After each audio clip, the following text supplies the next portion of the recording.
بسم الله الرحمن الرحيم. الحمد لله رب العالمين، والصلاة والسلام على محمد سيد الأنبياء والمرسلين وآله وأصحابه أجمعين وبعد. Tukifungua leo darasa yetu ya balagha, na kama ilivyokuwa ratiba itakuwa ni ratiba ile ile pamoja na sharh ya Alfiya ibn Malik rahimahumullah.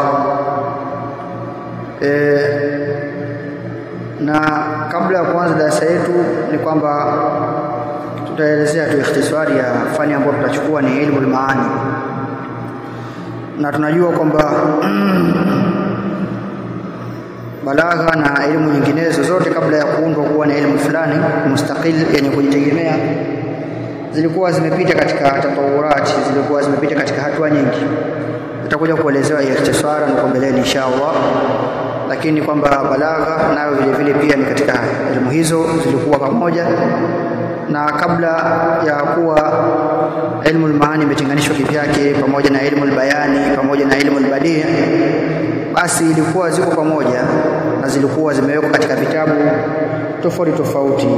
Kwa mathalan katika kutubu lugha balagha ilikuwa tayari ipo, mathalan katika kitabu cha Az-Zamakhshari kama anavyoelezwa na chuoni al-Kashaf cha tafsiri rahimahullahu ta'ala, ilikuwepo balagha ndani, na katika vitabu vingine, katika vitabu vya adab kama kitabu cha Al-Jahidh, na katika vitabu vingine vya Injazul Quran, mpaka ikawa ni elimu yenye kujitegemea mustaqil na fani zake. Ndio ikaganyika katika elimu tatu kwa Sheikh Abdul Qahir Al-Jurjani, yeye akawa ameziweka elimu mbili, elimu al-maani pamoja na elimu al-bayani. Ama elimu al-badi' imewekwa na Ibn Mu'taz, tutakuja kujua kwa mbeleni inshallah taala. Kwa hiyo mukaddima tunaanza mwanzo biidhnillah taala wa mukaddima wetu, pamoja na kuwa nusu huenda ikawa kwenye mukaddima zikatofautiana, lakini nitachukua mukaddima uliokuwepo katika kitabu changu, na mikadimati mingine watu watachukua wenyewe, ama milango ya mbeleni inshallah itakuwa ni yenye kufahamika, kwa sababu maudhui zake zitakuwa ni sawa na maudhui za kwetu inshallah. Kwa vitabu vitakuwa vinatofautiana. Kwa tunamwomba Allah subhanahu wa ta'ala atuwekee katika mizani ya amali zetu na tusamehe madhambi yetu, na vile vile pia tukufahamu na elimu nafi, na kila ambaye atakuwa ni mwenye kusudia kufahamu durusi kama hizi na nyinginezo, basi au afungue fahamu yake, na hiyo ni miftah katika miftahu ya ulumi nyingine. Bismillahir Rahmanir Rahim. Sheikh anasema al-muallif rahimahullah ta'ala Dr. Abdul Aziz Atiq, تتألف البلاغة العربية من علوم ثلاثة. hii balagha imegawanyika katika elimu tatu.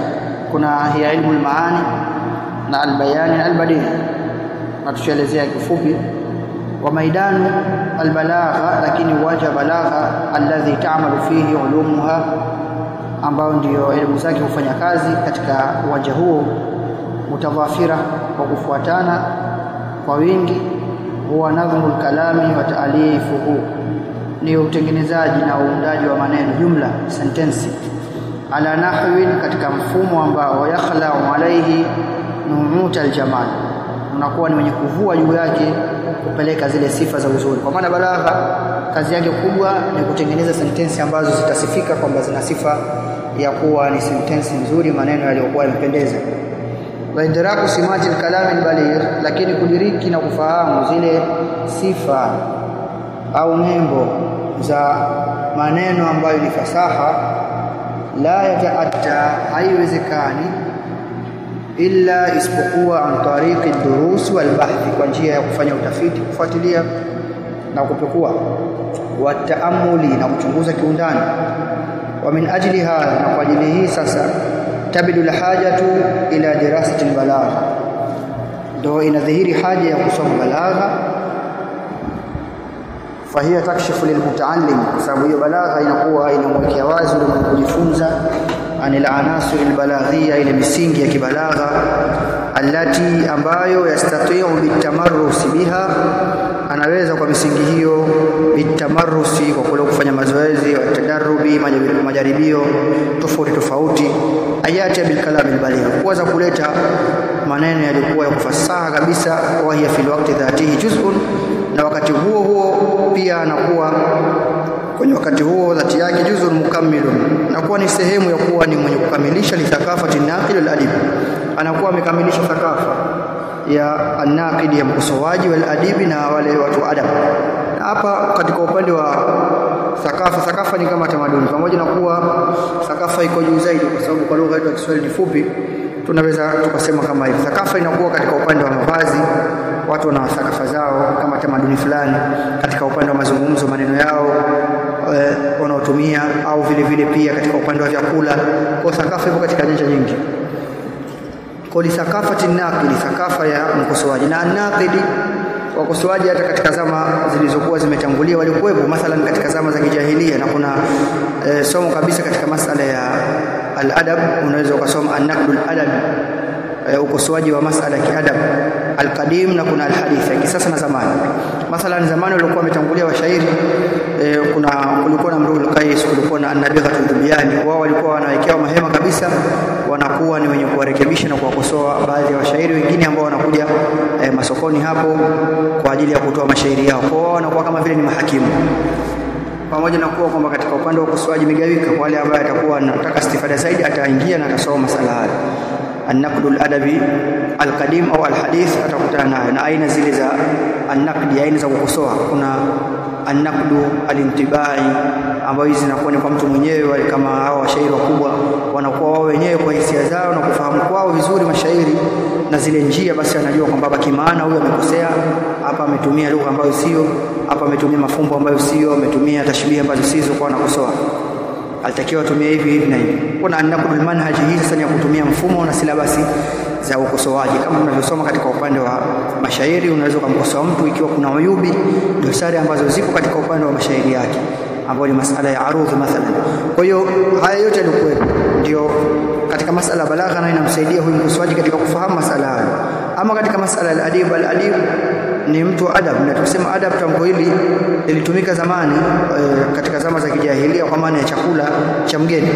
Hata kuna beti ya mshairi anasema kwamba nahnu fil mishtati nad'u al-jafala la tara al-adiba fina yantaqir, sisi katika wakati wa kipindi cha baridi huwa tunawaita watu wal-jafala, maana watu wengi kwa makundi. La tara al-adiba, hutaona al-adiba ni yule mtu ambaye anaandaa chakula cha ugeni ambacho kinaitwa maaduba. Fina yantakir, kwa sisi kwamba anaita mtu mmoja mmoja. Kwa hiyo mahalu shahidi hiyo kwamba ilikuwa inatumika kwa maana hiyo chakula cha ugenini, lakini baadaye tena zama ziliposogea ikaja ikatumika kwa maana ya tabia, akhlaki, tabia nzuri na nini, ikaja ikawa katika zama zetu inatumika tamko al-adab kwa maana ya kuingia kama vile ni sehemu ya fani katika fani za lugha, ambayo inatumika al-adab. Ukisikia kwamba adab inawezekana ikiingia katika upande wa nathriyati, maneno ya kawaida, au katika upande wa mashairi, zote zinakuwa zipo al-adab, hikam, mithali na nyinginezo. Hizo zote zinaingia katika masala ya adab, lakini kwa faida zaidi unaweza ukaifunga kidhibiti cha adab ili ujue kwamba haya maneno ni ya kiadab, sawa sawa ni ataingia mashairi au maneno mengine. Basi chukua nguzo 4. Nguzo ya kwanza ni al-khayal. Unaweza kusoma message hii au mazungumzo haya, unaweza kupeleka maneno labda kwa kiongozi au maneno kwa rafiki yako, au ukatunga mashairi au kadha, lakini ukaenda kwa sura fulani, basi matamko yale yakiwa yamebeba khayali ndani yake, fikra ile ambayo mtu anatasawuri picha fulani, kama vile kusema nimemwona simba bana anahutubu katika mimbar, si simba bali unakusudia mtu shujaa. Sasa hii inakuwa ni maneno ambayo yametumika kiadab kwa sababu ndani yake yana khayali. Kwa hiyo nguzo 4 hizo, nguzo ya kwanza ni al-khayal, nguzo ya pili inaitwa al-uslubu au asaku. Lakini hii uslubu unatumia uslubu tofauti. Kuna uslubu mathalan tashbih, mtu anaweza kutumia kufananisha, kama vile mshairi wasema kaannaka shamsun wal muluka kawakibu idha tala'at lam yabidu minhunna kawkabu. Kwa hiyo ni kama jua, alafu wafalme wengine sawa na nyota, ikidhihiri jua basi nyota zinakuwa zinajificha. Kwa hiyo inakuwa imetumika tashbihi ndani yake. Uslubu uliokuwa umetumika ni uslubu wa kiadab. Kwa hiyo hii inaitwa ni maneno ya kiadab ndani yake. Hata maneno sisi ya kawaida pia mtu unaweza kutumia. Kuna methali, kuna kama vile kusema kwamba mwenda pole hajikwai mathalan, zipo methali nyingi. Au unaweza kusema kwamba kidole kimoja kivunji chawa. Kwa hizo zote inakuwa ni kalamu adabiyo, ni maneno ya kiadab, na yapo mengi sana, mengine mashairi. Lakini nguzo ya tatu katika upande wa kiadab inaitwa al-madhmun. ibebe madhumuni. Madhumuni maana yake ni ile maana iliyokuwa imebeba gharaf, lengo. Kama hapo kusema annaka shamsu wal muluka kawakib, lengo maana yake ni kusifu sifa nzuri. Almadu au nguzo ya 4 vile vile inakuwa baada ya nguzo hizi 3. Nguzo ya 4 inayofuata ni adhauku. Adhauku salim. Adhauku ni ule uwezo wa kuweza mtu ndani yake kuingia na kujua kufahamu na haya yani sahihi, haya sio sahihi. Awe na dhauku, uwezo mkubwa wa kuweza kujua maneno ambayo ni fasiha na ambayo sio fasiha, ambayo ni salima, ambayo sio salima, na kujua ile maana ya ndani. Kwa hiyo hizi nguzo 4 ndio nguzo ambazo unaweza kuhukumu kwamba maneno ni ya kiadab na mtu anaweza kutoa al-adib. Kwa hiyo tunaenda katika nasema Sheikh dirasatul balagha. Idhan, kwa hiyo basi somo la balagha laysa daruriyatan faqat liman yuridu an yaj'ala al-lughata adabaha maidana takhassusihi, si hasa tu peke yake umuhimu wake kwa mtu, manake laysa daruriyatan, umuhimu wake si tu fakat liman yuridu an yaj'ala al-lugha, kwa mtu ambaye anataka kufahamu lugha na adabu kuifanya ndio uwanja wa takhassusi yake, yani uwanja wa kwamba ndio amejifunga nao yeye, ndio takhassusi, ndio kombi yake. Wa inma hiya daruriyatun lahu walinaki, bali umuhimu unarudi kwake yeye, walinaki na mkosoaji, kama tulivyosema wakosoaji wana nyanja tofauti tofauti za kuwakosoa watu, wal adib na vile vile pia watu adab ala hadin sawa. Ndio maana kuna an-naqdu fi lugha na kuna an-naqdu lughawi, hizo zote zinapatikana katika masala haya. Wa inni la amulu, na hakika mimi natarajia an yajida darisu, kupata matarajio, natarajia kwamba ule msomaji anaweza akapata fi hadha al-bahth, katika bahthi yangu hii ya kitabu mayuinu, kitu ambacho kitamsaidia ala tadhawuki janib min al-balagha, juu ya kuonja sehemu katika upande wa balagha al-arabia wa ifadati minhu, na kutoa faida, wa ma yakshifu lahu kadhalika, na vile ambavyo yeye anaweza vikamfungua an dawri ilmi al-maani, katika mzunguko wa ilmi al-maani wal bayani wal badi fi fanni al-qawli wa balaghatihi, katika upande wa fani ya mazungumzo na ufasaha. Wallahu waliyyu tawfiq. Al-fasl al-awwal, kifungu cha kwanza anaelezea Sheikh baina al-balaghati wal fasaha, kati ya balagha na fasaha. Balagha ni nini na fasaha ni nini? Ndio maana kuna msamiati tunasema likulli balighin fasihun wa laysa kullu fasihin baligha, manake kuna umumu na khususun min wajhin, manake kila balagha basi ni fasaha, lakini kwamba sio kila fasaha kuwa ni baligha. Kwa hiyo tunasema kwamba albalaghatu ma'khudhatun, balagha ina maana ziada, imechukuliwa min qawlihim, katika kauli yao, balaghtul ghaya, nimefikia lengo, maana yake intahaita ilaiha, utakapofikia kikomo, wa balaghtuha ghairi, na nimefikisha mwingine katika kitu hicho, katika lengo. Wal mubalaghatu fil amr, na kusema kwamba umefikia mubalagha, umefikia upeo wa juu, maana yake antabilugha fihi juhudaka, ni kule kufikia juhudi zako, watantahi ila ghayati, na ukafikia kikomo cha lengo. Wasumiyat hadhihi albalaghatu balaghatan, na hii balagha imeitwa kuwa ni balagha li'annaha tunhi almaana, kwa sababu inaipeleka mwisho maana ila qalbi sami'i, katika moyo wa msikilizaji, fayafahamu kwa na kuwa ni mwenye kupata kufahamu. Wa yuqalu, na husemwa kwamba balagha ar-rajulu balaghatan, maana yake idha swara balighan, mtakapokuwa yeye ni fasaha, wa rajulun balighun, maana yake hasanul kalami, ni mzuri wa maneno, na mbali baligh fasaha. Au ukisema yabilu biibarati lisanihi kunha ma fi qalbihi, anafikia kwa ibara za ulimi wake uhakika na uhalisia wa vile vilivyomo ndani ya moyo wake, vyote anavitoa katika hali iliyokuwa ya fasaha. Wa yuqalu, na husemwa abelaghtu fil kalami, maana idha ataita bil balaghati fi, utakapokuwa umeleta maneno yaliyokuwa ni balagha, unasema abelaghtu fil kalam, nimeleta maneno balagha katika mazungumzo yangu. Wal balaghatu min sifati al-kalam la min sifati al-mutakallim, na ubalagha huu fasaha ni sifa ya maneno, sio katika sifa ya mzungumzaji. Lakini watasmiyatuna al-mutakallima bi annahu baligh, kule kumwita kwetu mzungumzaji kwamba ni fasaha, ni naw'un min at-tawassul, ni aina fulani ya kimajazi ya kuitanua lugha. Wa haqiqatuhu, na uhalisia wake, anna kalamahu balighun, kwamba imekusudiwa kwamba maneno yake ni balagha, yana ufasaha ndani. Kwa fahudhifa al-mawsufu, kikaondoshwa kile kilichosifiwa ambayo ni maneno balagha yaliyokuwa na ufasaha.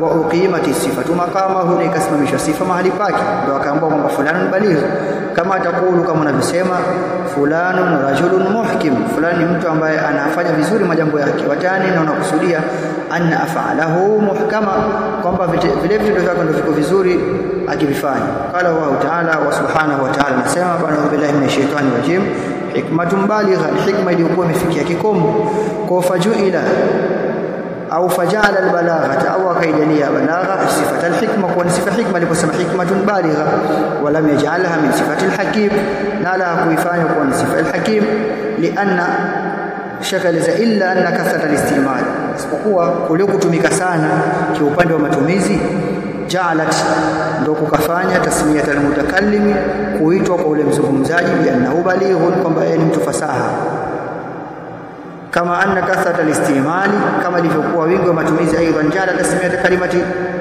mithli almazada ilifanya kuitwa kwa tamko mathalan almazada kutumika tamko hili kutumika rawiyatan kuwa ni rawia maana yake ni mpokezi wa mashairi na walikuwa washairi wa zamani walikuwa wanapokezi wao kila mmoja alikuwa na mpokezi wake anachukua mashairi na hifadhi kwa hiyo ilifanya tamko mazada kutumika kuitwa kwa tamko rawia rawia inakuwa ni mpokezi wa watu wa masala ya mashairi wale mashairi walikuwa walitangulia kila mmoja alikuwa na mpokezi wake kama mfano tukiangalia Zuhair ibn Abi Sulma alikuwa na mpokezi wake katika watoto wake wale kina Hakam ibn Zuhair walikuwa wakipokea Hutai alikuwa ni katika mpokezi wake kwa hiyo kana rawiyatu fil asli hamil almazada na alikuwa rawia katika upande wa asli ilikuwa asili yake ya maana ni yule mwenye kubeba mazada mwenye kubeba hicho chombo kisha baadaye wa huwa albairu wa mayajiri majra na ni huyo ngamia au kinachopita mapito yake kisha baadaye kaja ikatumika tamko hilo alianza sumia hamilu shira rawia kaja ikaitwa yule ambaye ni mwenye kubeba mashairi kuitwa rawia lakini asili yake kwa maana ya almazada kama tulivyoona limetumika kutumika rawia na tukiangalia tamko rawia asili yake ni mtu mwenye kubeba ni kile kinachobeba almazada kinachobeba hicho chombo lakini katumika hivyo katika hali ya kimajazi ina asili yake ilikuwa ndio mwenye kubeba chombo ndio alikuwa anaitwa rawia lakini katika tumika kwa maana nyingine rawia kwa maana yule mwenye kubeba mashairi na kuhifadhi dhalika mafhumu albalagha hayo ndio mafhumu ya balagha lughatan maana yake kwa upande wa lugha wa qadiman lakini zamani ikhtalafa ahlul ilmi walitofautiana na chuoni fi mafhumiha wa wasfiha bayaniyan kwa upande wa ubanifu wake na mafhumu yake maana ya balagha وقد أورد ابن رشيق القيرواني في كتابه العمدة ameleta ibn Rashid طائفة من أقوال البلغاء mengi katika upande wa maneno ya wanachuoni wa kibalagha fi tahdidi mafhumi albalagha katika kuelezea maana ya tamko balagha ni nini maana yake kama tasawwaraha mawaradat hadhihi alaqwal kama walivyofanya tasawuri kuziletea sura wale ambao yamekuja maneno haya ala alsinatihim katika lugha zao baida anna nadhara isipokuwa kule kuangalia na kufuatilia fi kulli qawlin katika kila kauli min almanshudi katika hicho kilichokuwa kimetangaa min sanaya baadhi hadhihi alaqwal katika upande wa vilivyomo katika baadhi ya kauli anasema kwamba la yutina haitupi sisi katika upande wa kauli hizo ukiangalia kiundani mafhuma jamia mafhum manake maana iliyokuwa imekusanya maana yenye kuzuri balagha kwa upande wa balagha maana ili kitu kielezee vizuri kiwe na maana ya sura mbili kiwe ni jamian maana iwe inakusanya baadhi ya vitu na iwe inatoa baadhi ya vitu na hayo ndio masala ya elimu ya kimantiki ukienda ukitaka kujua jinsi gani ya kutengeneza taarifa ya kitu sharti zake wanasema yakuna shamilan maana iwe imekusanya alafu vile vile pia iwe inavitoa baadhi ya vitu hiyo ni maana na vizuri visingie katika upande wa taarifa mathalan ukisema labda al-insan mwanadamu taarifa yake nini ukasema ni hayawanu nati hayawanu hii inakuwa ni jami imekusanya sema hayawanu maana yake anaingia kila aina ya mnyama ataingia ng'ombe mbuzi wote utaingia kwa sababu ni jami lakini baada yake kaletewa kifungo kinaitwa natiq ambayo inaitwa al-faslu kwenye mantiki kwa hiyo maana ikazuia aliposema kwamba wanyama wenye kuzungumza ukatoka wale wanyama ambao hawazungumzi kwa hiyo ikawa sahihi taarifu ni jami'an maana na taarifu ikiwa haikukusanya wala haiyotoi baadhi ya vitu basi inakuwa na udhaifu inakuwa taarifu hiyo inakuwa na dosari kwa hiyo akaelezea kwamba taarifu zote tukiangalia katika upande wa kauli hazitupi sisi maana ya kukusanya ya balagha na kutoa baadhi ya vitu walakin rubbama iltamasa isipokuwa tu tukiangalia huenda ikawa manshud ambayo itakuwa imetangami sana baadhi hadhi aqwal kutoka katika baadhi ya vilivyomo katika kauli hizi. Falnuha mathalan tuangalie, tujaribu kuangalia suila baadhi albulagha, waliuliza baadhi ya wanachuoni wa balagha, mal balagha, nini balagha? Faqala, kasema kwamba ni qalilun yufahamu, ni kile kichache ambacho kitakuwa kinafahamika, wa kathirun la yusamu, na kile kingi ambacho hakichokwi. Wasuila akhar, na mwingine akaulizwa, faqala, akasema maana balagha ni maanin kathiratun fi alfadhin qalila, ni maana nyingi lakini katika matamko ambayo ni machache, na hii inakuwa endana taarifu ina maana al-ijaz, maana ya kufupisha. Kwa hiyo ukiangalia zinaingia baadhi na nyingine zinakuwa zinatoka na zinaingiliana katika upande wa maana. Wakali ahadihim, na mmoja akaulizwa mal balagha, nini balagha? Faqala, akasema ni isabatul maana, ni kule kupatia kiupande wa maana, wa husnul ijaz, na kule kufupisha vizuri. Wasuila ba'd al-arabi, na baadhi ya Waarabu waliulizwa man ablaghu an-nasi, ni nani zaidi katika upande wa wale ambao ni mafasaha wa watu? Faqala, akasema ashaluhum lafdhan, ni yule ambaye ni mwepesi zaidi kimaneno, ahsanuhum badihatan, na ni mzuri zaidi kifikra. Maana yake badiha ni kuwa mtu anazungumza pasi na kufikiria alafu akawa anapatia katika majambo yake, ndio anaambiwa kwamba anazungumza ala albadaha. Waqala Khalaf al-Ahmar, na Khalaf al-Ahmar anasema albalaghatu ni lumhatun dala, ni ufupisho mdogo lakini wenye kufahamisha maana nyingi. Waqala al-Khalil ibn Ahmad anasema albalagha ni kalimatun takshifu anil baqiya, ni tamko ambalo linaweka wazi vile vilivyokuwa havikuelezewa na vitakuwa vinapambanuka, ndio maana balagha. Kwa hiyo taarifu zinakuwa zinafanana katika upande wa maana. Waqala al-Mufaddal al-Tabi anasema qultu li arabi, nilimuuliza bedui mmoja, mal balaghatu indakum, hivyo fasaha sawa ya juu ni nini kwenu? Faqala, akasema ni al-ijazu min ghairi ajzi, ni kufupisha lakini pasi na kushindwa, wal itnabu min ghairi khata, na kurefusha pasi na kuharibu. Wakati Abu Ja'far ibn Yahya ibn Khalid al-Barmaki aliandika risala ila Amr ibn Mas'ada, akamwandikia kwamba idha kana al-iktharu ablagha, ikiwa ule kurefusha sana maneno ukatumia maneno mengi ndio ufasaha mno, basi kana al-ijaz qasira, basi itakuwa kule kufupisha nako sana kutakuwa ndani yake ni kutia upungufu. Fa idha kana al-ijaz kafiyan, lakini ikiwa ijaz kufupisha kunatosha, kana al-iktharu ayyan, basi kule kukithirisha maneno kutakuwa ni kuchosha, hakuna faida. Wakila li ba'dihim, na baadhi yao waliulizwa vile vile mal balagha, faqala, wakajibu ni bilaghul mutakallimin, ni kule kufikisha mzungumzaji hajatahu, haja yake aliyokusudia na lengo lake, bihusni ifahami sami, kwa lengo la kumfahamisha yule msikilizaji, walidhalika sumiyat balaghatan, na kwa sababu hiyo ndio ikaitwa kuwa ni balagha. Wakala akhar, na mwingine akaulizwa albalagha, akasema ni maarifatu alfasli min alwasli, ni kujua alfasl min alwasl, kutoka katika upande wa alwasl. Faslu maana yake ni kule kuacha kuatufia kwa kutumia wao, na alwasl ni kuatufia kwa kutumia wao. Naona katika milango migumu katika milango ya balagha, tutakuja mbele kuisoma inshallah taala. Kwa hiyo inatumika wao ya atfu kwa sababu wao huwa haina maana fulani. Unaweza ukatanguliza jina ukachelewesha ukasema ja Muhammad na Said, lakini pengine alikuwa ameanza kutangulia ni Said lakini umemchelewesha katika jumla.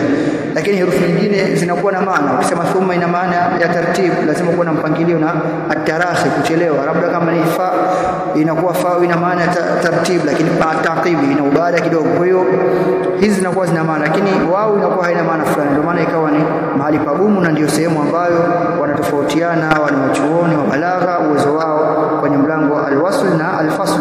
Kwa nini utumie wao, kwa nini usitumie? Wakila, na imesema kwamba albalaghatu, balagha maana yake ni husnul ibara, ni ibara iliyokuwa nzuri, masihati dalala, pamoja na kule kusihi ile maana yake. Dalala ni vile inavyoonyesha ibara hiyo. Wakila, na kumesema kwamba albalaghatu ni alquwwatu ala albayan, kule kuwa na nguvu kubwa ya kubainisha kitu, ma husni nidham, pamoja na mpangilio mzuri. Wakalu, na wakasema albalaghatu, maana balagha ni dhiddu al-ayyi, ni kinyume cha kuchosha. Wala ayyu maana yake ni al-ajzu lil-bayan, ni kule kushindwa kubainisha watu, ndio maana hii. Wakila, na imesemwa li Aristotelis mal balagha, nini maana balagha? Faqala, akasema husnul isti'ara, ni ule uzuri wa kuazima jumla, kama vile kusema raaitu asadan yakhutubu ala al-minbar, lazima tamko asadan kuonyesha mtu ambaye ni shujaa. Kwa hiyo pia ni katika upande wa balagha. Wakila, na imesema kwamba Khalid ibn Safwan mal balagha, akasema isabatul maana, ni kule kukusudia isaba, kule kupatia katika upande wa maana. Wal qasd al hujja, na kukusudia hujja ambayo itakuwa hoja hiyo umefikisha katika sehemu husika.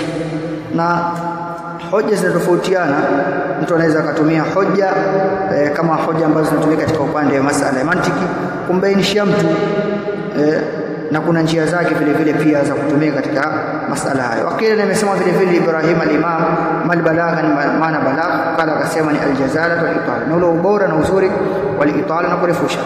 وقال البحتري نبوتر alisema يمدح محمد بن عبد الملك ابن زياد حين استوزر wakati alipokuwa waziri wa yasbu balaghatahu, akisifu fasaha wake alisema maana na maana hizo lau fasalatiha alqawafi, lau zitakuwa maana zitenganishwa na mishirizo yake ya mwisho haja na basi zitakuwa ni zenye kuharibu shairi Jarwal na Labid, maana zitakuwa mbaya kuliko hata mashairi ya Jarwal na Labid ambao shairi hao walikuwa mashairi yao walikuwa katika zama za kijahilia, yanaonekana kwamba ni mashairi ambayo sio mashairi ya sawa, kwa inatiwa dosari, yalikuwa yakikosolewa. Husta mustamal al-kalam ikhtiyaran, maana ambazo zitakuwa zimebeba matumizi mazuri ya kuchaguliwa. Na hapa nakusudia kwamba maana lau ingekuwa maana zitakuwa ni kutofautishwa na mishilizo yake, basi maana hizo zitaharibika, kwa sababu lazima maana ziwe zinaambatana na ule upangiliaji mzuri. Watajamnabna, na vile vile maana zake akasema kwamba husna zimekusanya mustamal al-kalam ikhtiyara, uzuri wa maneno yaliyochaguliwa. Watajannabna, na ameepuka vile vile dhulma at-ta'qid, kiza cha kujizonga. Warakibna lafdha, na amepandana na amepanda lafdhi ambayo ni al-qariba, iliyokuwa karibu yenye kufahamika. Fadrakna, yakadiriki bihi ghayat al-murad al-ba'id, makusudio yaliyokuwa ya mbali kabisa, yaliyokuwa na upeo hali ya juu. Wakala al-Utabi, na Utabi alisema kwamba qayyimul kalam, kile kinachoimarisha sawa mazungumzo ni al-aql, ni akili. Wazinatuhu, na mapambo yake ya jumla ya maneno ni as-sawab, ni usawa. Wahiliyatuhu, na pambo lake al-i'rab, ni i'rab, ndio hilya, pambo ambalo litakuwa linapambia mle pembeni. Waraidatuhu, na kiungo chake ni al-lisan, ni ulimi, ndio kinachoongoza. Na rai kwa maana ni kiongozi kinachoongoza, kama ulivyokuwa ulimi ndio kila kitu. Wa malmaru, na hakuwa mtu isipokuwa bi asgharaihi, kwa vitu vyake viwili vidogo ambao ni ulimi na moyo wake, kama alivyosema vile vile pia mshairi kule alipoelezea kwamba mwanadamu hazingatiwi isipokuwa kwa vitu viwili, tulisanu al-fata nisfun wa nisfun fuaduhu falam yabqa illa suratul lahmi wad dami wa jismuhu al-qariha, na mwili wake, mwili wa hayo maneno ni al-qariha, ni tabia. Wa ruhuhu, na roho yake, roho ya al-kalam ni al-maani, ni zile maana zenyewe. Wasuila ibn al-Mukaffa, na ibn al-Mukaffa aliulizwa amal balagha, ni maana balagha, fakala, akasema ni ismun liman, jina ambalo huelezea maana ambazo tajri fi wujuhin kathira, hupita lakini kwa njia tofauti tofauti, njia nyingi sana. Faminha, miongoni mwa njia hizo, mayakunu fi sukuti, zinakuja ubalagha kwa njia kunyamaza. Maana yake pia kuna kwa kunyamaza wakati mwingine fasaha, kwa sababu kunyamaza inakuwa ni jibu baadhi ya wakati. Wa minha ma yakunu fil istima', na kuna ambazo zinakuwa kwa njia ya kusikiliza. Wa minha ma yakunu fil ishara, kuna ambazo zinakuwa kwa njia ya kuashiria, pia uko balagha huo kuashiria kila mtu akafahamu. Wa minha ma yakunu shi'ran, na kuna ambayo inakuwa kwa njia ya mashairi. Wa minha ma yakunu saj'an, na kuna ambayo inakuwa kwa saja. Saja maana yake ni maneno yaliyokuwa yamekuja, maneno ya kawaida yaliyokuja kwa mishilizo, ndio inaitwa saja, kama ilivyokuja katika upande wa Qur'ani. Hapo ziko saja nyingi, mfano kula a'udhu bin nasi malikin nasi ilahin nasi min sharri waswasil khannasi, ukiangalia mwishoni zina mishilizo. Au Allahumma a'ti mumfikan khalafan wa a'ti mumsikan talafa, kama jaa fi alhadith. Wa minha ma yakunu ibtida'an, na kuna ambazo zimekuja mwanzoni kabisa kuelezea. Minha ma yakunu jawaban, na kuna ambazo zimekuja ni jawabu. Zote zinakuja katika hali ya balagha. Minha ma yakunu fi alhadith, kuna ambazo zinakuwa ni maneno ya kawaida. Wa minha ma yakunu fi alihtijaj, kuna ambazo zinakuja kwa njia kuwa ni hujja. Wa minha ma yakunu khutba, kuna ambazo zinakuwa ni khutba. Wa minha ma yakunu rasaila, kuna ambazo zinakuwa ni risala. Kwa faamatu hadhihi alabwab, lakini vyote vilivyoenea katika mlango huu ni alwahyu fiha wal ishara bil maana. Kikubwa kinachozingatiwa ni kuashiria. Alwahyu fiha ni kuashiria ndani yake, wal ishara bil maana, na kuashiria katika upande wa ile maana. Wal ijazu wal balagha, na ule ufupisho ndiyo maana ya balagha yenyewe. Ndio tukaishia hapa. Allahu a'lam. Subhanaka Allahumma bihamdika, nashhadu an la ilaha illa anta, nastaghfiruka wa natubu ilayka. Sallallahu ala Muhammadin wa alihi wa sahbihi ajma'in, alhamdulillahi rabbil alamin. Tasdili hii tutaishia hapa. Tasdili ijayo inshallah tutakuanza kauli ya Abu Hasan Ali ibn Isa الرمان بإذن الله تعالى.